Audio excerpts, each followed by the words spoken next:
Hey, this is Rene, welcome back to another video on this channel. And today I will show you how to write an indicator that shows all the ICT fair value gaps, as you can see here already on the chart. So watch the whole video. I will show you the complete process. It's completely free, and yeah, you will get the same indicator as the one that you see here on the chart already. And what does this indicator do? So you can see it is just pointing out all the fair value gaps. So let's have a look at one or two quick examples here. For example, this candle here, we can see that the previous candle before this red candle has a higher low than the high of the candle following this middle candle. So this is what ICT calls a fair value gap, and you can see this indicator automatically detects this fair value gap, and since it is above the current price, it will be displayed as a red or orange fair value gap zone. Also, we can have a look at one or two of these blue zones. For example, here we have a fair value gap. For this candle, the previous candle high is below the following candle low. So again, we have a fair value gap. And you can see all of these zones here are fair value gaps. So there are quite a lot, and it can be a little bit of a hassle to find all of them, and this is where an indicator comes in handy that will just display all of these fair value gaps, and you can just use them for trading, for your analysis, for whatever you like. And yeah, let's jump right into the programming part here. So when we want to write a program in the MetaTrader 5, we will have to use the MetaQuotes language editor, or we can use it. So go to Tools and then MetaQuotes language editor. So this will open the MetaQuotes language editor, and then you can go to New in the upper left corner, click on Custom Indicator, click on Next, then you choose a name, Fair Value Gap, for example, and then you click on Next, Next, and Finish. Here we have the new skeleton or code snippet for a brand new indicator, and we can just delete all of these gray lines because they are just comments for the programmer and they do not have any impact on the program at all. Also, personally, I like to rearrange these curly brackets here the way I do now. So I have the closing curly bracket at the start of a new line and the ending, the opening curly bracket after the function name. So at the top, we now have 3 or 4 properties. We can delete the first 3 of them because we don't need them. And the property indicator chart window, we will keep this one because this says that this indicator is displayed in the chart window. So in this main window, and there's no second window below the chart as you would see it for a RSI, for example. So going back to our code, we now only have 2 functions left. We have the onInit function. This is the one that is initialized with every single, this is executed when the program is activated on the chart, or for example, when the time frame changes in the chart, it will be, the program will be initialized on the new time frame, and then it will call the onInit function again in the new time frame. Also, we have the onCalculate. The onCalculate is really similar to the onTick function in expert advisors. Or, I mean, there are big differences, of course, but it is also triggered if there are if there is something happening in the chart. For example, if there is a tick, if there is a price change, if there's a I think also if there's a volume change, etc., etc. So whenever something changes in the chart, the onCalculate function will be triggered, and you can see this function has a lot of parameters. So the parameters, they will hold a lot of information for us. For example, this rates total variable, it holds the total amount of bars in the chart where the EA is running, the indicator is running. So for example, if we go to the onCalculate and if we say print rates total and previous calculated, we will see if we compile the program and run it in a chart, for example, this blank euro US dollar chart. So you can just open a chart and then go to your navigator in the MetaTrader 5. You can open it by clicking on View Navigator. And there you go to the Indicators folder. And if you compiled your program here by clicking on this Compile button, you should find it in the MetaTrader 5 here.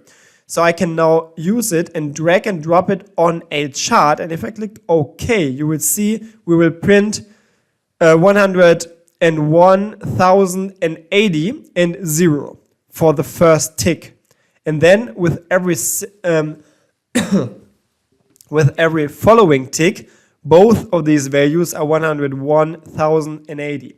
And this is because I printed the value in these two variables that come as parameters for the onCalculate function. So you can see the first one is the total amount of bars, and the second one is the total amount of bars that was already calculated. So when we end the onCalculate function, we will return rates total. So whatever we return here will then, for the next call of the onCalculate function, it will be stored in the previous calculated variable, which is this parameter here. So you can see for the first tick, it was 0. But then we returned 101,080, and then for every other tick, it was 101,080. And also, if there would be a new bar, then the first value would increase by 1, the second value would stay the same, but after the first tick in the new bar, both of these values would be the same again, because of this mechanism where the return value of this onCalculate function is then given as a value for this previous calculated parameter here. So yeah, this is how the onCalculate works. Also, you can see we have a lot of arrays here as parameters, and these arrays are the series that hold the information for every single bar. So we have the timestamp for every single bar, the open, the high, the low, the close, etc., for every single bar in the current chart. And this is really important because we will need, or we will use some of these arrays later on. But first of all, let's take care of the fair value gaps. And what we want to do as a very first step is we want to create a new class. And to create this new class, we will write class and then C fair value gap. This is on name. Class names usually start with a C. If you never heard of classes or object-oriented programming, it is not a problem for this tutorial. Then just follow along and try to understand one or two things, but you cannot understand the whole concept of object-oriented programming just by following this video. But the good thing is I already made another video where I give you a small introduction in object-oriented programming. You will find it on this channel for free. Look it up if you're interested and then come back to this video. Also, if you want to learn everything about mql5 programming that you need from one source in a structured way, you can also check out the link in the video description and you will find a complete course on MetaTrader 5 programming, where you will of course learn things like object-oriented programming, writing indicators, writing expert advisors, etc., etc. So in this video, we will just create this new class like this. So this says it's a class, this is the name, and this is the body of this class. So what we want to have in this class, first of all, we have the public scope. So everything in this class will be public. Again, watch the tutorial on object-oriented programming if you want to learn more. And then this class, we will need this class to store information for all the fair value gaps in this class or in objects of this class. So what we need is, we need the information that is relevant for every fair value gap. So when we had a look at the indicator here, we saw that we have two types of fair value gaps. One is the orange, one is the blue. So we have fair value gaps that are above and below the current price. So I will call this fair value gap up and fair value gap down. And we will create a enumeration for this. Enum fair value gap type, like this. And if you're interested to learn more about enums, also check out the complete course. So in this enumeration, we can have multiple values. So we will have enum or fair value gap up and fair value gap down. Make sure that you place the comma here because there's another value following, and do not place a comma here because then the enumeration is complete. So if we compile this, we can now use this enumeration fair value gap type and create this type member variable for our class here. Also, we want to have the time for this fair value gap, and we want to have the high, and we want to have the low. So we want to have these 4 values for a fair value gap. So what we can do now in the onInit function, we can say something like C fair value gap, and we can create a so-called object variable that has this class as a type. So what we do here is, if we do it like this, we can declare a variable with a type of this class, and we will call it fair value gap. And now, for this fair value gap variable, we can say fair value gap type should be fair value gap up, for example. And we can say fair value gap time, it should be something like, let's get one of these fair value gaps here, or maybe we can search for it here in this chart. So let's have a look. Maybe let's go to the, let's stay in the 1 hour chart, and maybe we will take this fair value gap here. So we can see that this fair value gap here, it has a timestamp of the 14th of November, 16 o'clock. So let's use this as a timestamp, right? So we can go string to time, and then we use 2023, 11:15, like this, and I think it was 16 o'clock, right? Something like this. So let's compile, and you can see now this value is stored for the fair value gap time. I mean, this doesn't really do a lot right now. False state. This doesn't do anything because we didn't write the function yet that will display the fair value gap in the chart. But no worries, we'll get there. So let's also put the fair value gap high and the fair value gap low. So let's have a look at our fair value gap again. So we will have the high here at 1.00224, 1.08224, I think like this. Hope I didn't mess it up here. And then we have the low, which is here, 1.0800, 1.080007. Something like this. So this is our first fair value gap that we want to display in the chart. Now the big problem is we cannot display it because we didn't build the function for this yet. So let's go back to our class here and let's write a function for this. So we will go void draw and we will find or define a function. So here we can say in this function, we first of all need a name for our object. So we go object name, and the name will be fair value gap plus time. I mean, this will throw a warning here because we should use time to string to make this date time format a text format. So this is the name for our object, and the object will be this rectangle in the chart. So you can see all of these objects here, they have a different name, okay?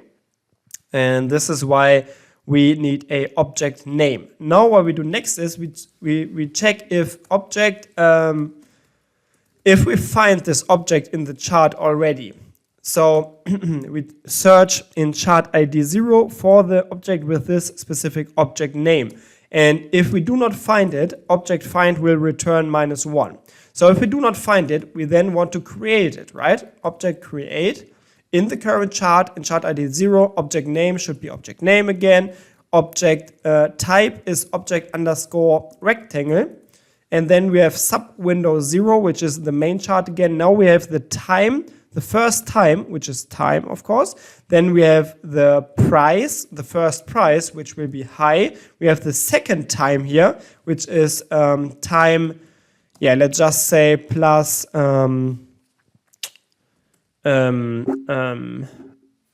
and here we can, let's get another parameter for this, time 2. And we will use this time 2 as a second parameter, and then we have the low. And this will create the object. So if we compile this, we can now say, after defining all the member variables here, or the look of this fair value gap, we can now say fair value gap draw. We can now call this function because this is a member function of this C fair value gap class. And we'll just have to provide a second time. And what we do here is we say, yeah, let's choose this first time and then add, or maybe let's just go ahead and say we just draw until 20 o'clock on the same day. Okay, so something like this. If we compile this, and if I didn't mess it up big time here, we should see a fair value gap displayed here. And it is. So you can see we now created a class that we can use to like draw all the fair value gaps that we want. And also we can say we want to change the look of this fair value gap rectangle. So we can say object set integer 0 for the chart ID, then object name again, and then we have object prop fill, and we can say we want to have this filled. And yeah, I mean, we only get here if the object doesn't exist. So we would have to kind of delete it first, I think. Yeah, at this point, we will add something else. We will add the onDinit function here. This is a function that you saw multiple times if you watched my Expert Advisor tutorials already. This is a function that will be called automatically when the program is deinitialized. Make sure to write the function signature, so this line here, exactly as I did here. So it has to be a void return type. The function name has to be exactly on the init, like this, with a capital letter O, capital letter D, and it has to be in this violet tone. Then you need exactly one parameter, which has to be a constant int parameter. The name, okay, this has to be reason, but I would suggest you just choose reason, and then you open and close the body of this onDinit. And in this onDinit, we want to call object delete all.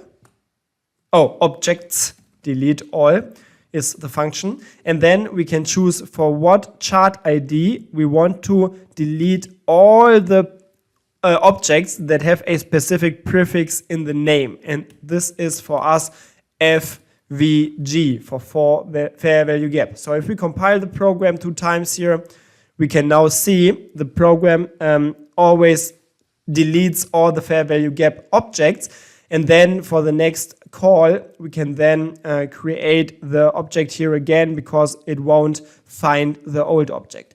So we can also go ahead and say object set integer 0 object name object prop color, and then we want to check if the type is equal to fair value gap up, and in this case the color should be light blue, and otherwise it should be orange, like this.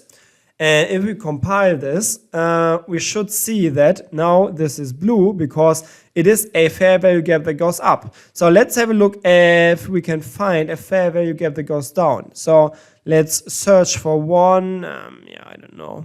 Maybe this one. Wait. Maybe we choose this one here. It's 13th of November 2023, 14 o'clock. So let's just create a new fair value gap, right? So let's copy this. Let's change the information. So it's 13th, 14 o'clock. 13th, 14 o'clock. Maybe until 18. I don't really mind. 14. And now we have to say this is a down thing. And then we have to find the high and the low. So high is around 1.06848, 06848, 06848, and the low is 06750, 06750. Something like this. It's not completely accurate, I guess, but yeah. Oh, also we will have to choose another name for this object variable because we used FVG already. So just use FVG1 maybe. Okay, like this, compile. And you should see, whoopsala, I forgot to change the date here, I guess.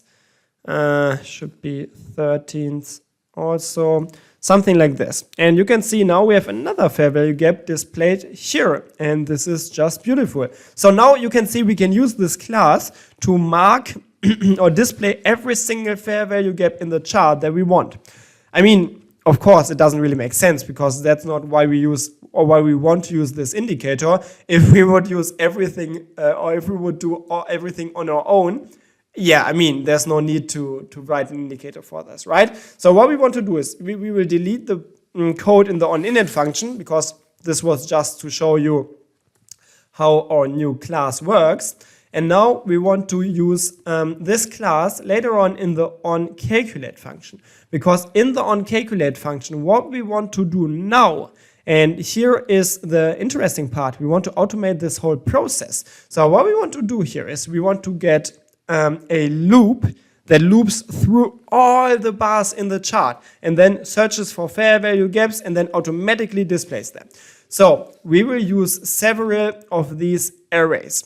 And in fact, the time and the high and the low array. So what we want to do here first is we want to use array set as series for the time array. We want to use array set as series for the high array, and we want to use array set as series for the low array. So what does this do? So when we work with these bars, there are several ways of counting the bars. You could start at the very right side, so with the current bar, and you could say this is bar 0. This is bar 1, this is bar 2, this is bar 3, etc., etc. This is the way that most programmers are used to and comfortable with because a lot of functions use this kind of indexing for the bars.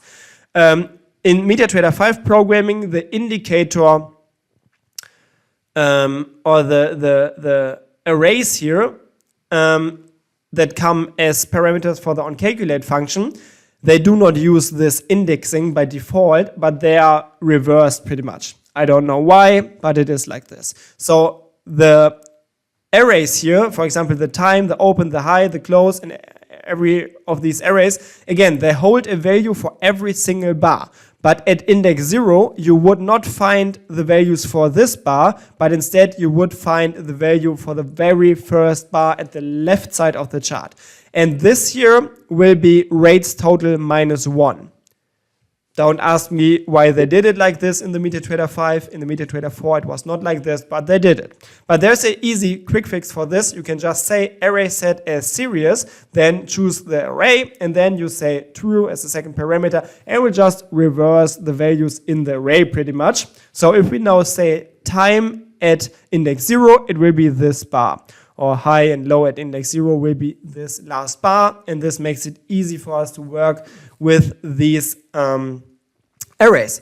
So let's get started with our loop. So what we want to do is, first of all, we want to create a new integer variable, which I call a limit. And this will be previous calculated. No, it will be rates total minus previous calculated. Because we want to have the amount of bars that we now have to loop through. And then we also, maybe let's just start with the loop. We will then use a for loop, which makes sense because we know exactly how many times we have to loop, because we want to use a I, which is first limit. And then we want to go as long as I is greater 1, and then we want to decrease I by 1 every time. So we will start at rates total minus previous calculated.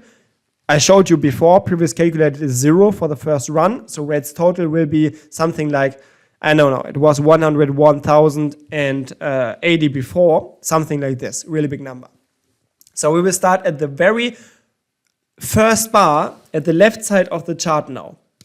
This is our 101,080 bar. Don't know how to say this. And then we want to loop through all of these bars, because after every iteration or every execution of the body of this for loop, I will be decreased by 1. And then we will do this as long as I is greater or equal 1. Good, so far so good. So what we want to do now is we want to search for these fair value gaps. So we want to check, is fair value gap up? And then we want to check if, for example, here, where do we have one like this? We want to check if the bar before this fair value gap, if the high of the bar before the fair value gap is smaller than the low of the bar after the fair value gap.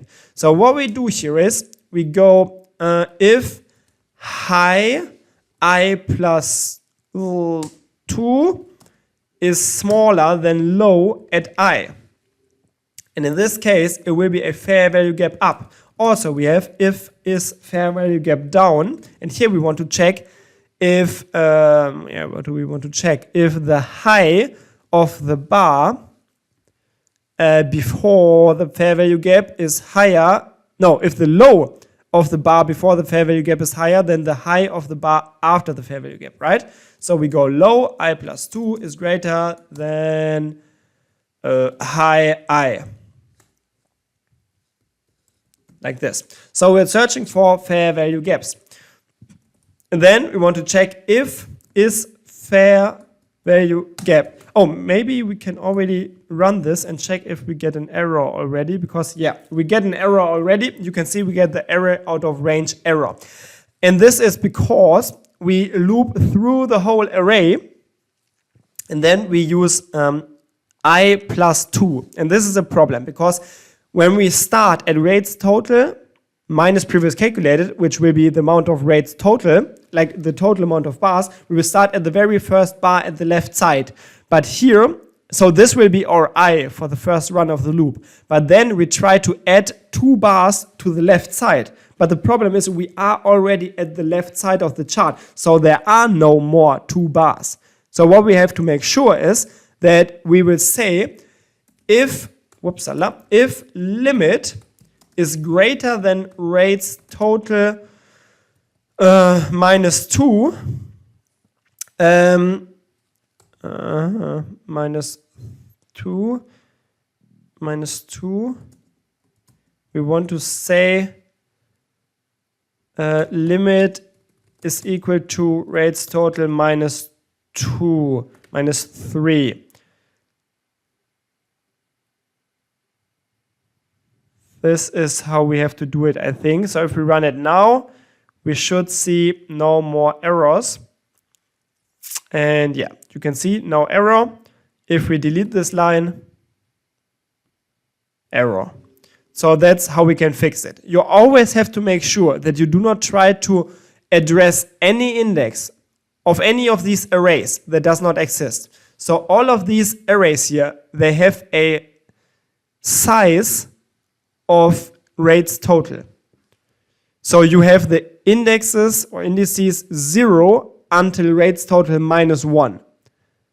And this is why we'll have to add this line, so we do not try to address the index rates total or higher here. This is the background for this little trick. Okay, now we have to check if we have a fair value gap. So we check if we have a fair value gap up or a fair value gap down. And if this is true, then we want to do the stuff that we did before, right? We go see fair value gap. And here we go fair value gap. And then we go fair value gap time. And this will now be time at index I. Then we have fair value gap high. And this will be, here we have to check if we have a fair value gap up. In this case, it is, I think, low at I, right? And then if it's a fair value gap down, we have low at I plus 2. And then we have to say fair value gap low is equal to is fair value gap up. So again, we check if we have a fair value gap up. In this case, it's high I plus 2, I think, otherwise it's high I. So this should do the trick. And then we only have, we need the fair value gap type. Here it's easy, we check if it's a fair value gap up, then we have fair value gap up as a type, otherwise we have fair value gap down. So now we filled all the member variables for this fair value gap, and now we can go ahead and say fair value gap draw. Time should be, let's do something like time I plus, I don't know, period seconds, period current, multiplied with 10, so just 10 bars. So if we compile this, and I hope that I didn't mess it up, but yeah, then we should see a lot of fair value gaps displayed in the chart. Isn't this crazy how easy this was? So you don't have to search the whole day for fair value gaps. You can just write a easy indicator with 50 lines of code roughly.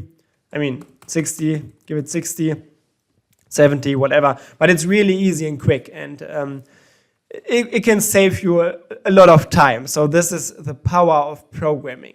And yeah, this is why you should definitely check out the link in the video description. You will learn so much. It will boost your trading like crazy. In my opinion, every trader who is taking trading seriously really needs to learn about programming, because otherwise you're just playing around. And yeah, so this is how you can find these fair value gaps and display them in the chart. But this program is not perfect so far, because for what I wanted to do is, or what I did for the finished product here already, I added some more things. First of all, we can have a fair value gap filter. So we can say something like we create input variables, maybe like fair value gap minimum points, which would be like 10. Then we can have fair value gap maximum length, which could be like 20. And we can also have the maximum points for the fair value gap, of course. Could be, I don't know, I would just choose 200 here. And we can now use these input variables. Here, for example, for the length, we can use fair value gap maximum length. Then for the size, we will then check here if the fair value gap here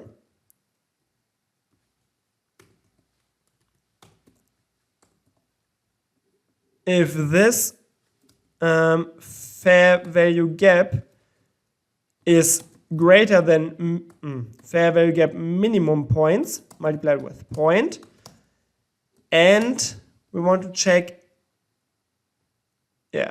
we don't even need this, and we want to check if this is smaller than the maximum points for this fair value gap. Also, we want to check here if its fair value gap is bigger than the minimum points and less than the maximum points. Like this, maximum points. So if we compile this again, we should now see, whoopsala, this is updated.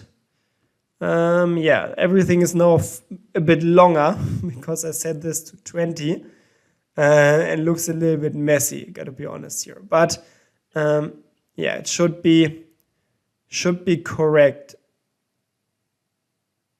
as it is. No, it's not. Wait, if the fair value gap up, we have to turn this around, I think. Has to be like this, because the low is above the high. And for here, this should be correct. Yeah, looks better now. Okay, so we're good to go, I think.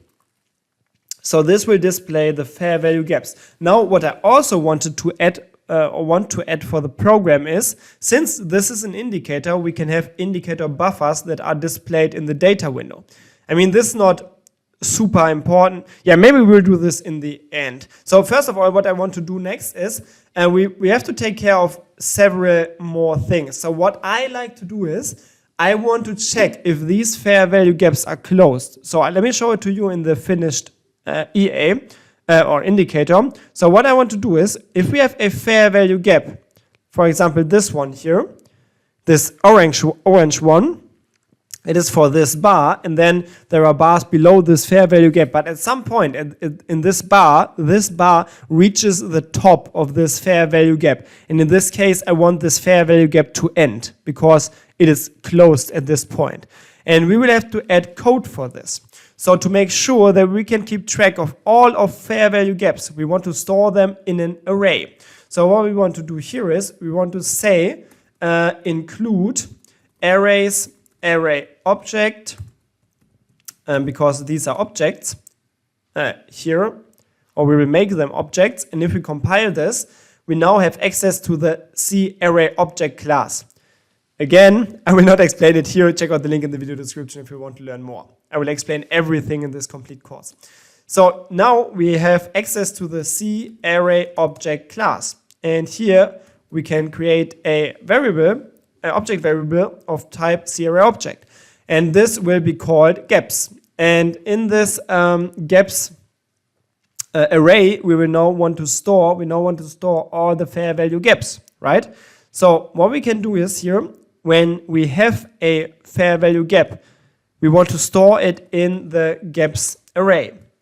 So we will just go like, wait, let me check this, gaps, yeah, it's, we want to go gaps add, and here you can see we can add elements. So we will try to add this fair value gap object here, but this doesn't work because a parameter conversion is not allowed, because this is right now not an object. So to do this, we will have to make this inherit from C object.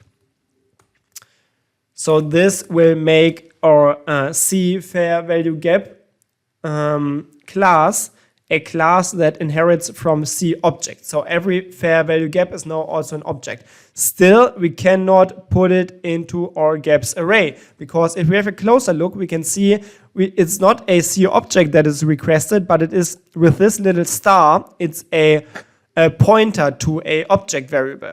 So what we have to do is, instead of just declaring the variable like this, we have to say this is a pointer with this little star. So if we compile now, you can see the error is gone, but still we will get a runtime error.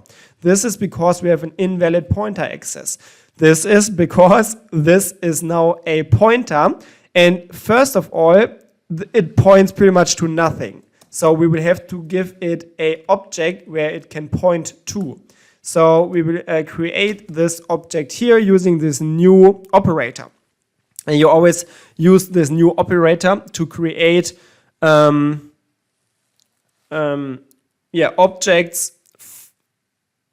Create objects.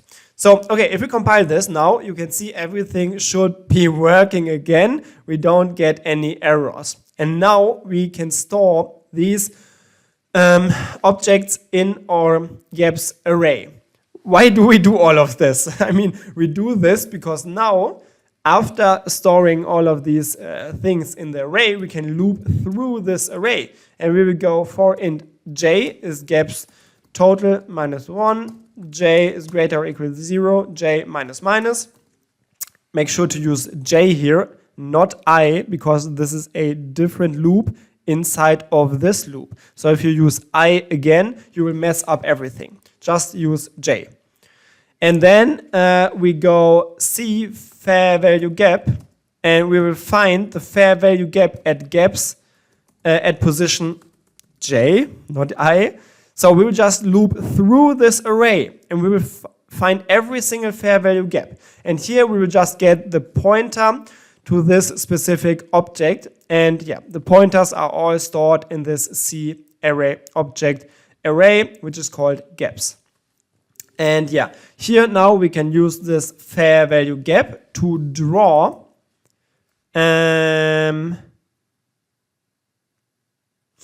Wait, we don't want to draw here anymore, but instead we want to draw down here, and we want to draw until time I, and then we want to check if time I is greater than fair value gap time plus period seconds period current multiplied with fair value gap maximum length. Because here we want to check if our object already has the maximum length that the user can define in the inputs of the program. So here we created this maximum length 20. Oh, right, I'm in the wrong chart. Here we have, I mean, it's the same, of course. We have the inputs and we have this fair value gap maximum length. So we want to check if our object is already at this length. If this is the case, we want to say gaps delete, and then we want to delete index J. If the fair value gap object, the rectangle, is not complete, then we want to check if fair value gap type is equal to fair value gap up, and if low at index I is smaller or equal fair value gap low. In this case, we also want to delete the fair value gap from this array. Then we want to check the same thing, just the other way around, for the down fair value gaps. Here we want to check if high is greater or equal fair value gap high. And then we want to delete this object from the gaps array. So like this. So if we run the program again, we get an error. So let's try to fix this. 78. Here we have an error. Fair value gap draw I. Don't really see what the problem is in this line. Gaps at J. Oh, there's a problem. Oh man, this I and J thing can be confusing. I wrote an I here. It has to be in J. A J. So if we fix this, then we shouldn't see this problem anymore. And now there's more work to do for the indicator, especially for the first activation. So it will take a while for the indicator to load, but it shouldn't take super long. Is the indicator still active? Yes, it is. So let me check if I messed something up. Oh, okay, I think I did not mess it up, but I forgot one thing, because we are now drawing the fair value gaps in the moment when they are first appearing on the chart, and then this code will be used with every next bar to update the fair value gap. But we will have to do some modification in the draw function here to make sure this actually happens. So let's go all the way up to our draw function, because after this is called once, it will not go here again because the object is already on the chart. But if it is called again, we still want to update the time too. So what we want to do is we want to use object set integer every single time for this object, and we want to set the object time for the first time, or for index time 1. So this first time has index 0, this second time has index 1. This is why we are using index 1 here to update the second time, like this. And if we compile this, now we should see that the program hopefully loads the fair value gaps. Yeah, there we go. And let me show you what we just added. So we just added this. So whenever the fair value gap is closed, yeah, I can show it to you here also. When the fair value gap is closed, it will then it is then closed, and it's no longer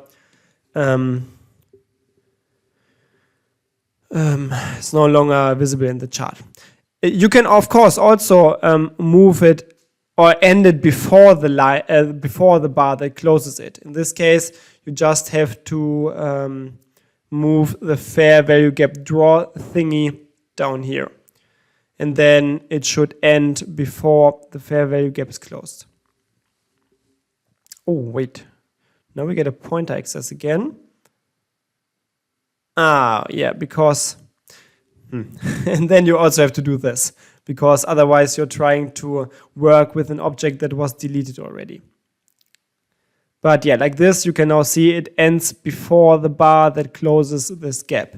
So yeah, I mean, that's pretty much it. So there's, yeah, I talked about one last thing before where we can see the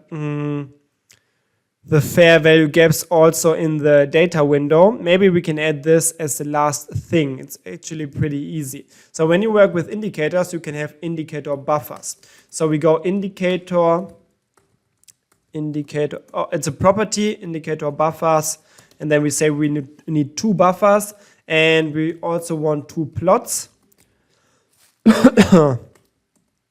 And then we choose names for them. Indicator label 0 is fair value gap up, and we have indicator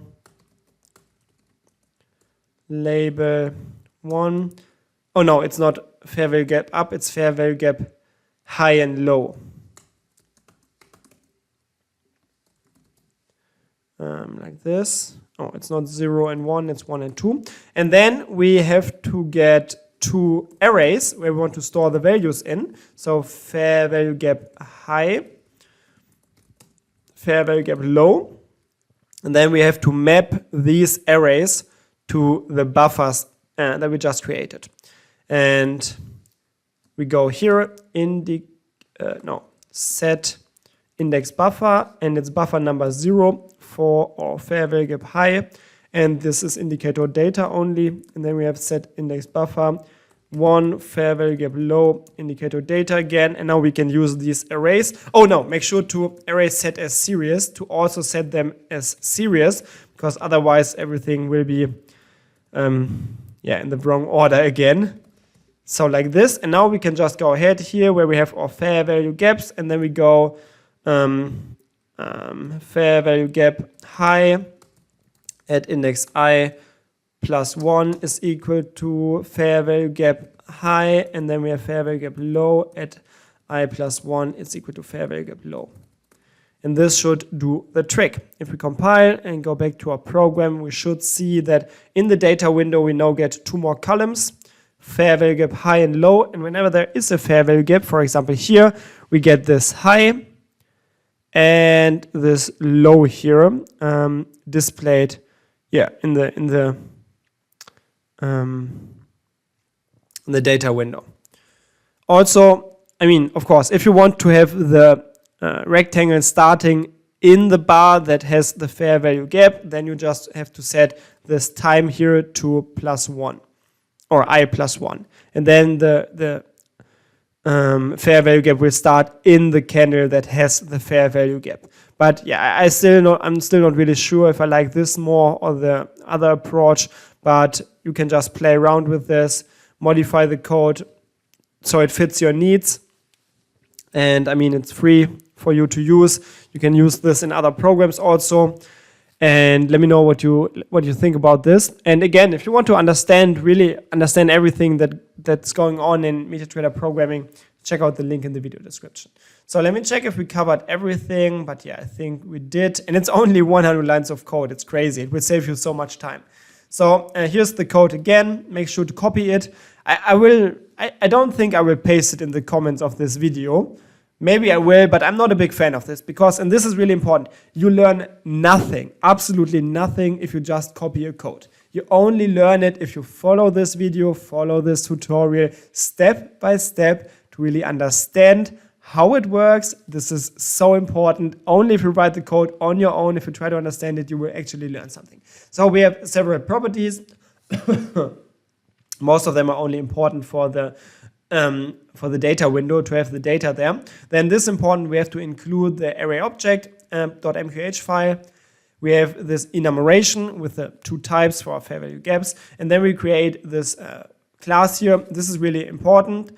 This is the C fair value gap class, which inherits from C object. This is important to be able to store it in the C array object array later on. So if you forget this, there's an error. So this is important. Don't forget this. And yeah, then everything is public. We have 4 member variables, 1 member function. And yeah, we use these variables just to define the look of the fair value gap, and then the draw function to draw the look of the fair value gap. Then we have 3 input parameters for the user to actually change the look of this indicator. So if I change this to 30, for example, it should change.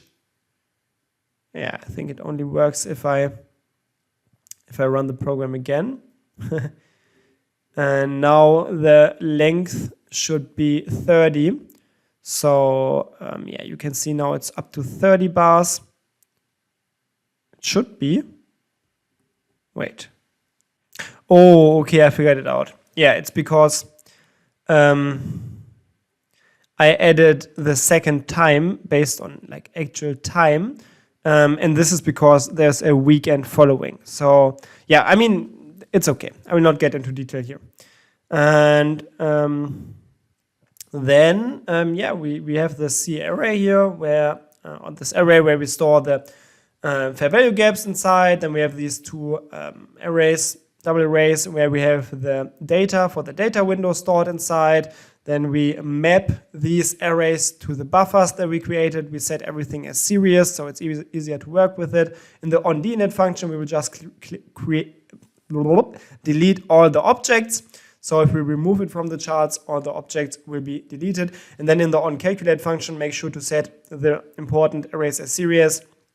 This limit calculation is important so you do not get an error if like with trying to address something that doesn't exist in the chart. Then we check for up or down fair value gaps. If we find one, we will create a pointer variable, and then we just set the variables or the look for this fair value gap. We add it to the array, and then we update the data for the data window, and then we just loop through all the gaps that we have, the fair value gaps that we have in our gaps array, and we check if this one is long enough already, if it's closed already, and if not, we will draw it. That's it. That's all there is to this small little program. And let me show you one last trick. I will delete the program from the chart and all the fair value gaps should be gone. So yeah, thanks for watching. Hope you liked it. See you next time. Until then, have a great time. Good trades. Bye-bye.